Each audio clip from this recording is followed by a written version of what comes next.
America की जानिब से ईरान की जौहरी तंसीब पर एक बड़ा हमला किया गया है, जिसके नतीजे में बैन अल-अक़वामी सतह पर हंगामी सूरत हाल पैदा हो गई है। इत्तलात के मुताबिक ये हमला ईरान के शहर तंज के करीब वाक़ई एक इंतहाई हसास जौहरी तंसीब को निशाना बनाकर किया गया, जहां ईरान यूरेनियम की अफजूदगी पर काम कर रहा था। अमरीकी ज़राए का दावा है कि ये कार्रवाई ईरान की जानिब से जौहरी मुआहदे की मुसलसल खिलाफ वर्जियों के जवाब में की गई है। ईरान ने इस हमले को खुली जारहियत करार देते हुए सख्त रद्दअमल दिया है। ईरानी वज़ारत ख़ाज़िया ने कहा है कि यह अमरीका का एक ख़तरनाक और गैर कानूनी इक़दाम है जो ख़ित्ते में अमन को संगीन ख़तरे में डाल सकता है। तेहरान ने यह भी ऐलान किया है कि ईरान अपनी सालमियत का दिफा हर कीमत पर करेगा और इस हमले का भरपूर जवाब दिया जाएगा।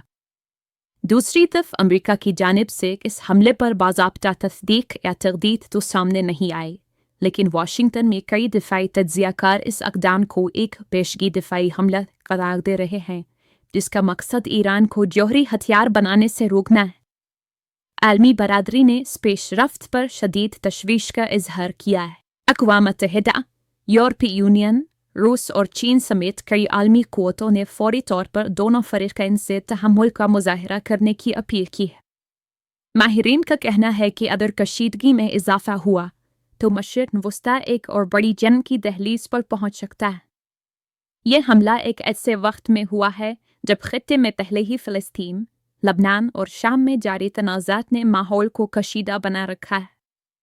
ऐसे में ईरान और अमेरिका के दरमियान बराह रास्त तसादुम आलमी मईशत, तेल की कीमतों और आलमी सलामती पर शदीद असर डाल सकता है।